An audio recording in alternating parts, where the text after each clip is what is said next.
हे दोस्तों नमस्कार। एक बार फिर से स्वागत है आपके अपने यूट्यूब चैनल देव जी के ट्रिक्स में। तो दोस्तों हम यहाँ पर डेली की तरह यहाँ पर हिंदी का फुल टेस्ट यहाँ पर सॉल्व करने वाले हैं और बहुत ही बेहतर तरीके का ये टेस्ट आपका होने वाला है जो कि आपकी हिंदी का है और डेली क्लास आपकी होती है। तो आप लोग नए हैं तो चैनल को जरूर सब्सक्राइब कर लीजिएगा और प्लेलिस्ट के माध्यम से सभी वीडियो भी आप लोग देखते रहिए। डेली जो भी क्लासें आपको दी जा रही हैं। Good evening, good evening, good evening, जय हिंद, गुड इवनिंग, जय हिंद। चलिए जय हिंद सभी को, जय हिंद सभी को, जय हिंद।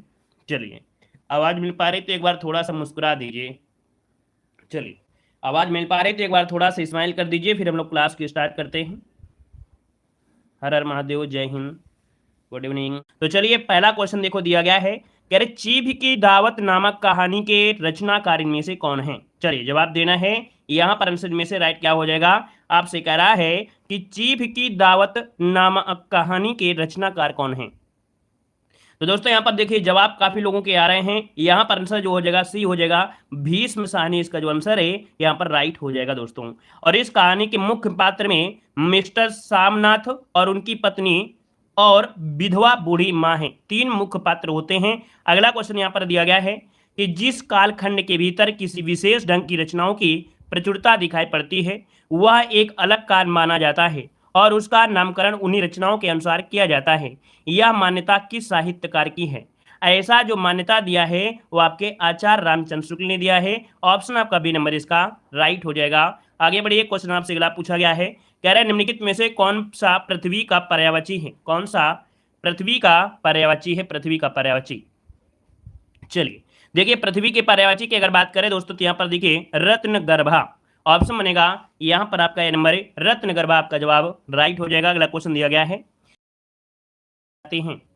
यहाँ पर जवाब देना है आपका आंसर में से क्या हो जाएगा। तो दोस्तों यहाँ पर संस्कृत के ऐसे शब्द हम ज्यों का त्यों, है ना, मतलब कोई परिवर्तन नहीं होता है, तो ये होते हैं आपके तत्सम शब्द। ऑप्शन बनेगा यहाँ पर ए नंबर ए राइट हो जाएगा। आगे बढ़िए, क्वेश्चन दिया गया है, आचार्य रामचंद्र शुक्ल मूलतः थे। तो आचार्य रामचंद्र शुक्ल ये जो आपके थे ये क्या थे भाई, कवि थे, कहानीकार थे, आलोचक थे या उपन्यासकार थे।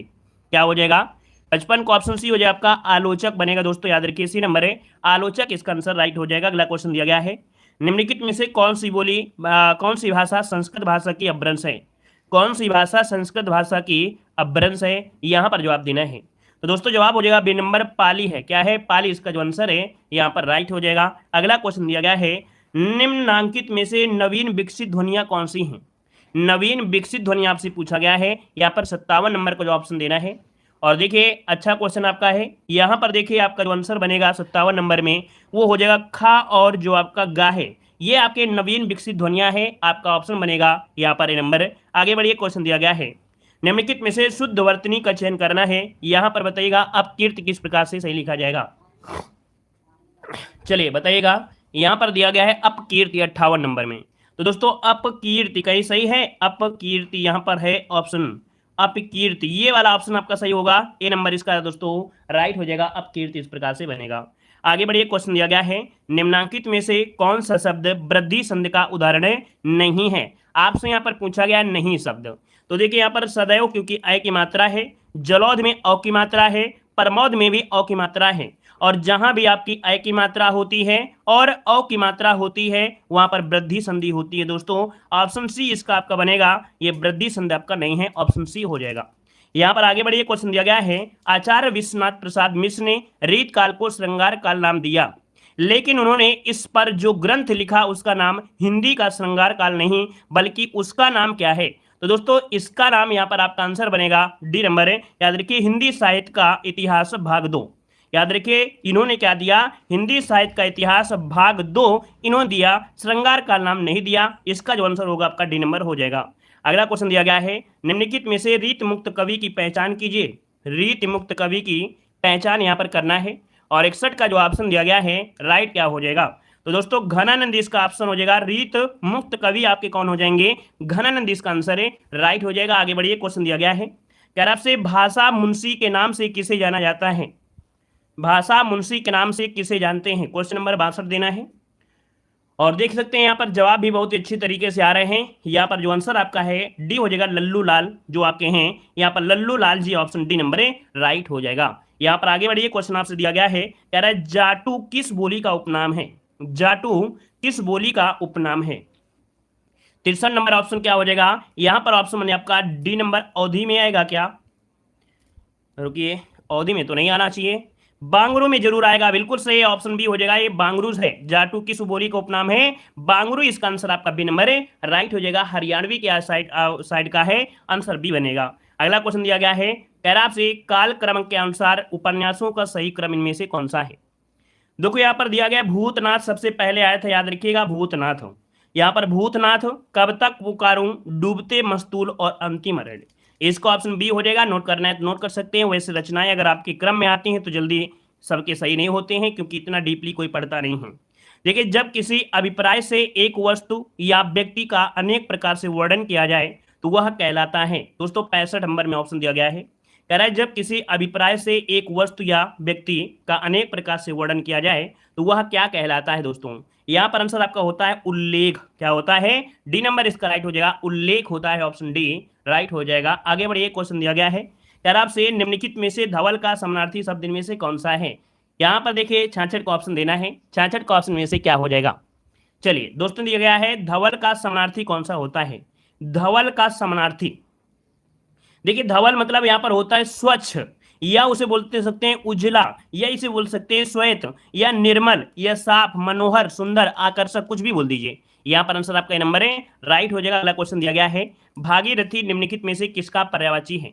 भागीरथी किसका पर्यायवाची है? यहां पर जवाब देना है।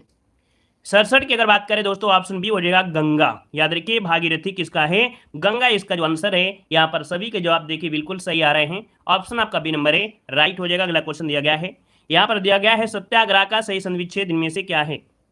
सत्याग्रह का संविच्छेद पूछा गया है, तो दोस्तों यहाँ पर क्या हो जाएगा? आप कहेंगे सत्य धन आग्रह, क्या बनेगा? सत्य धन आग्रह। कौन सा ऑप्शन है? डी वाला, राइट हो जाएगा, ऑप्शन डी। अगला क्वेश्चन यहाँ पर आपसे दिया गया है, किसी के पास रखी दूसरे की वस्तु, इस वाक्य के लिए उचित शब्द का चयन कीजिएगा। यहां पर देखिए आपका आंसर जो बनेगा दोस्तों, याद रखिएगा, इसे कहा जाता है क्या?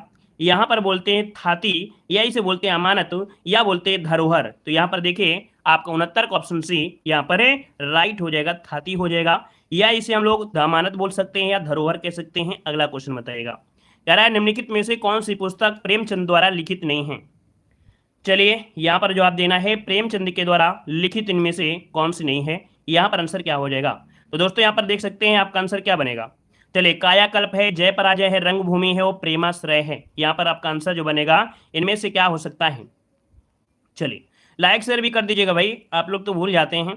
क्लास को एक बार सभी लोग लाइक कर दीजिएगा, जितने लोग यहाँ पर जुड़े हैं, जितने लोग यहाँ पर जुड़े हैं, नए स्टूडेंट हैं, है ना, तो सभी लोग करिएगा। जब कमेंट तो पढ़ते नहीं हैं, मैंने कहा पत्र लेखन की तैयारी करा दीजिए, तो पत्र लेखन की वीडियो तो पढ़े हैं, है ना। अब ऐसे ही बोलोगे पत्र लेखन की तैयारी करा दीजिए, तो कैसे करा दें? जब वीडियो ना दिया हो तो आपको ये पत्र लेखन डालिए, देव जीके ट्रिक पत्र लेखन आ जाएगा। अभी 100 क्वेश्चन का हमने टेस्ट करवाया है। कमेंट पढ़ने से क्या मतलब होता है? इतनी देर पढ़ा, इतनी देर में 2 क्वेश्चन हो जाते हैं, इसलिए हम नहीं कमेंट पढ़ते हैं। एक का कमेंट पढ़ेंगे, दूसरे का पेट दर्द करने लगेगा, वो कहेगा सर जी मेरी ये समस्या सुनिए, दूसरे का पेट दर्द करेगा, उसकी क्यों लगेगी सर जी ये मेरी समस्या बताइए। तो बताइए, सबकी समस्या सुनेंगे तो पढ़ाने के लिए फालतू में ऐसे एक आराम से केवल कमेंट ही पढ़ते रहे, इसलिए हम कमेंट नहीं पढ़ते हैं। क्लास के बाद में सबकी समस्या सुनते हैं। क्लास चलती हुई क्लास में अब कमेंट आपके पढ़ेंगे तो आपका पेट दर्द होगा, दूसरे का दर्द होने लगा देख देख के, इसलिए हम कमेंट नहीं पढ़ते हैं। चलिए यहाँ पर देखो दिया गया है, निम्नलिखित में से कौन सी पुस्तक प्रेमचंद द्वारा लिखित नहीं है? अब यहाँ पर नहीं आपसे पूछा गया है, तो दोस्तों 70 नंबर का ऑप्शन क्या बनेगा? यहाँ पर देखिए दिया गया है कायाकल्प है, रंगभूमि है, प्रेमाश्रय है, लेकिन ये बताइएगा जय पराजय किसकी है?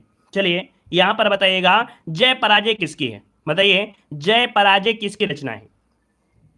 जय पराजय दोस्तों उपेंद्र नाथ अस्क की है। किसकी है? उपेंद्र नाथ अस्क की है, नोट करिएगा, उपेंद्र नाथ अस्क। अगला क्वेश्चन यहाँ पर दिया गया है, हिंदी भाषा की लिपि भारतीय संविधान में किसे स्वीकार किया गया है? तो हिंदी भाषा की लिपि जो आपकी है भारतीय संविधान में किसे स्वीकार किया गया है? आप कहेंगे सर देवनागरी लिपि को स्वीकार किया गया है, ऑप्शन जो बनेगा पे नंबर इसका राइट हो जाएगा। 14 सितंबर 1949 को संविधान सभा ने एक मत से निर्णय लिया और हिंदी ही भारत की राजभाषा होगी, ये आपका आंसर आपका बी हो गया। अगला क्वेश्चन दिया गया है कि काशी नागरी प्रचारणी सभा के संस्थापक कौन थे? चलिए काशी नागरी प्रचारणी सभा के संस्थापक इनमें से कौन थे? दोस्तों 72 का ऑप्शन आपका हो जाएगा बाबू श्याम सुंदर दास, ऑप्शन ए नंबर इसका राइट हो जाएगा, बाबू श्याम सुंदर दास। एक और मिल सकता है आपसे, पंडित राम राम नारायण मिश्र भी हो सकता है, और शिव कुमार सिंह भी हो सकता है दोस्तों। ये जो आपके तीनों थे ही, ये वाराणसी के 9वीं कक्षा के तीनों छात्र थे दोस्तों, याद रखिएगा, ठीक है ना। और मतलब कॉलेज के छात्रावास के बरामदे में बैठकर इसकी रचना की थी। यहाँ पर आंसर आपका बनेगा ए नंबर। आगे बढ़िए, क्वेश्चन दिया गया है, कह रहा है अशुभ बेला रचना किसकी है। अशुभ बेला किसकी रचना है। 73 की अगर बात करें दोस्तों, तो ऑप्शन सी हो जाएगा समरेश मजूमदार। अशुभ बेला जो रचना है वो समरेश मजूमदार, इसको ऑप्शन सी राइट हो जाएगा। और यहां पर देखा जाए तो पहली बार कलकत्ता में अपने पांव इन्होंने रखा था। यहां पर आंसर बनेगा आपका सी नंबर। अगला क्वेश्चन बताइएगा, भक्ति आंदोलन का सूत्रपात उत्तर भारत से न होकर दक्षिण भारत में हुआ, इसका मूल कारण क्या है। मतलब भक्ति आंदोलन, देखो आपने देखा होगा भक्ति आंदोलन दक्षिण भारत से उत्तर भारत में आया है, इसका मूल कारण है क्या। इसका मूल कारण क्या है, तो दोस्तों मूल कारण यह है कि दक्षिण भारत व्यापारी केंद्र था, जिससे धर्मावलंबी वहां आकर बसने लगे थे। यहां पर जो आंसर आपका है वो सी नंबर इसका राइट हो जाएगा। यहां पर दक्षिण भारत में अलवार और नयनार जो आपके थे, इनका विस्तार हुआ, संपूर्ण दक्षिण एशिया में भी फैल गया। यहां पर आगे बढ़िए, क्वेश्चन दिया गया है, कामायनी को फैंटेसी किस विद्वान ने कहा है। कामायनी को फैंटेसी किस विद्वान ने कहा है। 75 के ऑप्शन की अगर बात करें दोस्तों, तो ऑप्शन बी हो जाएगा गजानन माधव मुक्ति बोध। यहां पर आंसर बी हो जाएगा। अगला क्वेश्चन दिया गया है, ये देश में एकमात्र किस राज्य की राजभाषा अंग्रेजी है। चलिए सभी लोग ऑप्शन भी पढ़ लिया करें। यहां पर बताइएगा एकमात्र ऐसा राज्य है जहां की राजभाषा अंग्रेजी है। तो दोस्तों यहां पर देख सकते हैं ऑप्शन बी हो जाएगा नागालैंड। ऑप्शन बी नंबर इसका राइट बनेगा। अगला क्वेश्चन बताइएगा कि बिहारी निम्नलिखित में से किस काल के कवि हैं। और आज का जो टेस्ट पेपर है दोस्तों, हर एक एग्जाम में 3 से 4 क्वेश्चन जरूर आपको मिलते हैं। यहां पर देखिए आपका जवाब इनमें से क्या हो जाएगा, बिहारी किस काल के कवि थे। चलिए यहां पर देखिए 77 का जो ऑप्शन है राइट हो जाएगा सी, रीत काल के हैं दोस्तों। रीत काल इसका आंसर है, राइट हो जाएगा दोस्तों।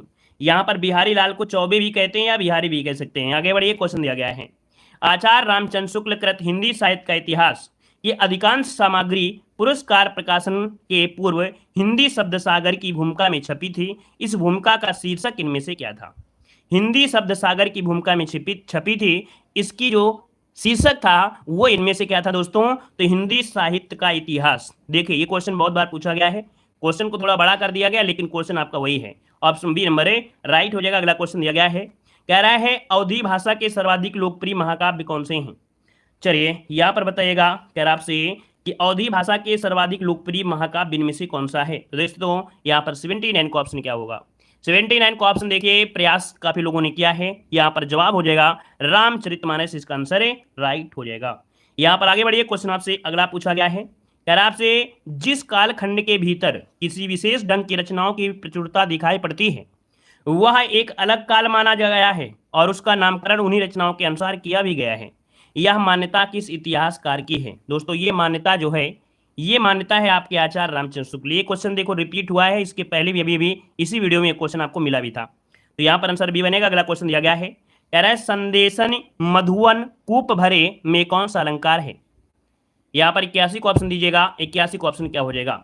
तो दोस्तों यहाँ पर दिया है संदेशन मधुवन कूप भरे, मतलब यहाँ पर देखो बढ़ा बढ़ा के संदेश जो आपके हैं वो कुएं भर गए हैं, वन कूप ये जो आपके हैं सब भर गए हैं। तो ये भैया बहुत बढ़ा चढ़ा के बात की गई है, अतिशयोक्ति, इसका आंसर डी नंबर हो जाएगा। अगला क्वेश्चन दिया गया है, कलेजा होना इस मुहावरे का सही अर्थ क्या है। चलिए कलेजा होना इस मुहावरे का सही अर्थ इनमें से क्या है 82 नंबर में। दोस्तों 82 नंबर की अगर बात करें तो ऑप्शन डी हो जाएगा हिम्मत होना। क्या, हिम्मत होना, इसका जो आंसर है यहाँ पर राइट हो जाएगा। ठीक है, चलिए आगे बढ़िए, क्वेश्चन दिया गया है, कह रहा है जिस छंद के पहले तथा तीसरे चरण में 13-13 मात्राएं और दूसरे चौथे चरण में 11-11 मात्राएं होती हैं वह छंद कौन सा होता है। दोस्तों ये छंद जो आपका है दोस्तों इसे बोलते हैं दोहा। हमने ऐसे पढ़ाया था, पहले और तीसरे में 13, देखो पहला और तीसरा जैसे ही लिखा तो 13 बन गया, तो ऐसे आपको याद रखना है, दोहा आपका होता है और ये अर्धसम मात्रिक छंद होता है। आगे बढ़िए, क्वेश्चन दिया गया है, मुख्य का विलोम शब्द में से क्या होगा। चलिए मुख्य का विलोम क्या होता है, गौड़ होता है। क्या होता है, गौड़ होता है, इसका जो ऑप्शन बनेगा यहाँ पर नंबर राइट हो जाएगा। अगला क्वेश्चन दिया गया है, नाश कर देना के लिए सही मुहावरा क्या है। नाश कर देना इस मुहावरे का सही अर्थ क्या हो जाएगा 85 नंबर। चलिए, नाश कर देना मतलब क्या होता है? पानी में आग लगा देना? नहीं, पानी फेर देना इसका आंसर बिल्कुल से जवाब बोलिए यहाँ पर राइट हो जाएगा। अगला क्वेश्चन दिया गया है, निम्नलिखित में से किससे हिंदी की मूल उत्पत्ति हुई है? मतलब जो आपकी हिंदी है दोस्तों, इसकी उत्पत्ति जो मानी गई है वो आपकी किससे मानी गई है? तो आप कहेंगे सर यहाँ पर जो आंसर है वो आपकी सौरसेन अपभ्रंश से मानी गई है। ऑप्शन बनेगा यहाँ पर डी नंबर है। और आगे बढ़िए, क्वेश्चन दिया गया है, निम्नलिखित शब्दों में से सही वर्तनी वाले शब्द का चयन करना है। चलिए, 87 को ऑप्शन देना है। 87 को ऑप्शन में से क्या हो जाएगा? चलिए, यहां पर देखिए आपसे कह रहा है, पूंजीवाद या पूंजीवाद होता है, क्या होता है? चलिए, पूंजीवाद होता है। देखिए ऑप्शन बी यहां पर राइट हो जाएगा, बी नंबर। अगला है, रोग पीड़ित में प्रयुक्त हुए समास को पहचानिए। यहां पर जो आप देना है, आपका आंसर इनमें से क्या हो जाएगा? चलिए बताइएगा, रोग पीड़ित में प्रयुक्त समास क्या होता है 88 नंबर में? 88 का ऑप्शन दोस्तों यहाँ पर डी हो जाएगा। दोस्तों, रोग से पीड़ित अर्थात ये है आपका तत्पुरुष समास, ऑप्शन डी बनेगा। अगला है, निम्नलिखित में से किसे रस राज कहा जाता है? दोस्तों, रस राज जो कहते हैं किसे कहते हैं? चलिए, 89 को ऑप्शन दीजिएगा। 89 नंबर में ऑप्शन क्या बनेगा? चलिए, रस राज कहा जाता है आपके श्रृंगार रस को। दोस्तों, रस वाला वीडियो जरूर देखिएगा, है ना। यहाँ पर आंसर जो आपका नंबर हो जाएगा। टॉपिक वाली जो क्लासें आपकी हैं प्लेलिस्ट के माध्यम से, टॉपिक वाइज वाली क्लास जरूर देख लीजिएगा, सब कुछ बहुत बेहतरीन आपकी चल रही है। देखिए, यह हरिवंश राय बच्चन ने प्रथम बार जीवन और मानवीकरण के प्रति अपने प्रौढ़ भावों की वाणी किस कृति में दिया है? तो इन्होंने अपने जीवन और मानवता के, है ना, मानवीयता के प्रति प्राण भावों की वाणी जो है एक किस में मिलेगी? तो ये है आपके प्रणय पत्रिका। ऑप्शन इसका ए नंबर राइट हो जाएगा। आगे बढ़िए, क्वेश्चन दिया गया है, यहाँ पर दिया गया है, अभिज्ञ का विलोम क्या होता है? चलिए, अभिज्ञ का विलोम इनमें से पूछा गया है, और अभिज्ञ का विलोम इनमें से क्या होगा? नोट करिएगा 91 नंबर में। अभिज्ञ का होता है अनभिज्ञ, ऑप्शन बी बनेगा। अगला है, तुलसी गंग दुबौ है सुकवन के सरदार, यह कथन किसका है? तो दोस्तों यहाँ पर देखिए, यह कथन जो दिया गया है ऑप्शन सी भिखारी दास का है। किसका है?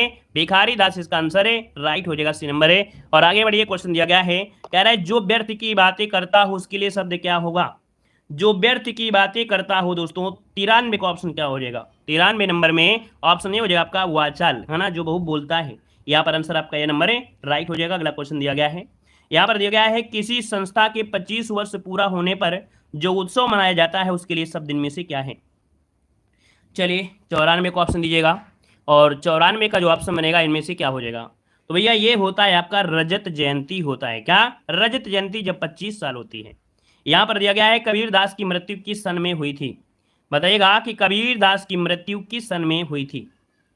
95 का ऑप्शन में से क्या होगा? तो ऑप्शन दोस्तों 95 का बनेगा बी, याद रखिएगा, 1518 में। 1518 इसका आंसर आपका हो जाएगा, आपका बी नंबर। अगला क्वेश्चन दिया गया है कि खड़ी बोली का अरबी फारसी जो रूप है वो कौन सा है? खड़ी बोली का अरबी फारसी रूप इनमें से पूछा गया है। देखिए, 96 का ऑप्शन हो जाएगा सी, उर्दू भाषा, इसका आंसर राइट हो जाएगा, सी नंबर। अगला है, हिंदी भाषा का पहला समाचार पत्र उदंत मार्तंड किस सन में प्रकाशित हुआ? ये जो प्रकाशित हुआ था दोस्तों, कब हुआ था? तो दोस्तों याद रखिएगा, आपका 1826, जो कि ऑप्शन बी हो जाएगा, कोलकाता से हुआ था। यहाँ पर अगला क्वेश्चन दिया गया है, हिंदी के किस समाचार पत्र में खड़ी बोली को मध्य देशी भाषा कहा गया है? हिंदी के किस समाचार पत्र में खड़ी बोली को मध्य देशी भाषा कहा गया है? दोस्तों 98 का ऑप्शन क्या हो जाएगा? चलिए, 98 की अगर बात करें तो दोस्तों ऑप्शन इनमें से हो जाएगा बनारस अखबार। दोस्तों, बनारस अखबार इसका आंसर है, राइट हो जाएगा। यहाँ पर आगे बढ़िए, क्वेश्चन आपसे अगला पूछा गया है। यहाँ पर कह रहा है, गाथा जिसे बोलते हैं गाहा, कहने से किस लोक प्रचलित काव्य का बोध होता है? चलिए, यहाँ पर आंसर जो आपका दिया गया है, गाथा कहने से किस लोक प्रचलित काव्य का क्या होता है? बोध होता है। 99 का ऑप्शन यहाँ पर राइट हो जाएगा, आपका बी नंबर है, प्राकृत होता है। याद रखिए, गाथा कहने से किस लोक प्रचलित काव्य का? तो प्राकृत इसका आंसर आपका बी नंबर है, राइट हो जाएगा। आगे बढ़िए, क्वेश्चन दिया गया है, सिद्धों की उद्धृत रचनाओं की काव्य भाषा कौन सी है? सिद्धों की उद्धृत रचनाओं की काव्य भाषा इनमें से पूछा गया है। तो दोस्तों यहाँ पर देखिए, सिद्धों की काव्य रचना है, ये आपकी है देश भाषा मिश्रित अपभ्रंश, अर्थात जिसे पुरानी हिंदी कहते हैं। तो सिद्धों की उद्धृत रचनाओं की काव्य भाषा पुरानी हिंदी, ये नंबर बनेगा। अगला क्वेश्चन दिया गया है कि महादेव वर्मा को किस पुस्तक पर ज्ञानपीठ पुरस्कार मिला था? चलिए दोस्तों, यहां पर आंसर देना है, आपका जवाब यहां पर क्वेश्चन आपका आ चुका है, और आपसे कह रहा है, आपसे महादेव वर्मा को किस पुस्तक पर ज्ञानपीठ पुरस्कार मिला था? दोस्तों, वीडियो को लाइक शेयर जरूर कर दीजिएगा जितने लोग यहाँ पर जुड़े हैं, और अच्छे क्वेश्चन यहाँ पर देख सकते हैं, हिंदी साहित्य का भी आप आ चुके हैं। कह रहा है, महादेव वर्मा को किस पुस्तक पर ज्ञानपीठ पुरस्कार मिला था? यहाँ पर 1 का ऑप्शन दोस्तों क्या बनेगा, ऑप्शन डी हो जाएगा यामा के लिए। दोस्तों यामा के लिए मिला था, याद रखिएगा, जो कि आपके 1982 में। आगे बढ़िए, क्वेश्चन आपसे दिया गया है, इनमें से कौन भक्तकालीन कवि नहीं है। दोस्तों भक्तकालीन कवि में दोस्तों आपको बताया था रीत काल के कौन है, आपके बिहारी हैं। तो यहाँ पर आंसर आपका ए नंबर इसका राइट हो जाएगा, ए नंबर बनेगा। अगला क्वेश्चन दिया गया है, राम की शक्ति पूजा किसकी कृति है। राम की शक्ति पूजा किसकी कृति है। दोस्तों यहां पर आंसर हो जाएगा क्या, 3 नंबर का ऑप्शन सी निराला, सूर्यकांत त्रिपाठी निराला, जो कि हिंदी के पाठ्यक्रम में छात्रों को पढ़ाई भी जाती है। यहां पर अगला क्वेश्चन दिया गया है, अंधा युग किसकी कृति है। चलिए अंधा युग किसकी कृति है, अंधा युग। तो जवाब हो जाएगा धर्मवीर भारती, ऑप्शन डी धर्मवीर भारती इसका आंसर राइट बनेगा। अगला क्वेश्चन दिया गया है, बिहारी सतसई के रचयिता कौन है। चलिए बिहारी सतसई के रचनाकार पूछा गया है, तो यहां पर क्या हो जाएगा, बिहारी लाल, जो कि ऑप्शन बनेगा यहाँ पर सी नंबर। अगला क्वेश्चन बताइएगा कि जयशंकर प्रसाद बहुत बड़े नाटककार थे, है ना, थोड़ा सा लग जाए तो इनको ज्यादा दर्द होता था, दिखावा, मजाक कर रहे हैं दोस्तों। यहाँ बताइएगा जयशंकर प्रसाद बहुत बड़े नाटककार थे, उन्होंने नाटक की रचना किया। दोस्तों 6 नंबर की अगर बात करें दोस्तों, ये आजाद शत्रु जो ऑप्शन दिया गया है ए नंबर, ये राइट हो जाएगा। अगला क्वेश्चन दिया गया है, कह रहा है निम्नलिखित में से रीतकालीन कवि कौन है।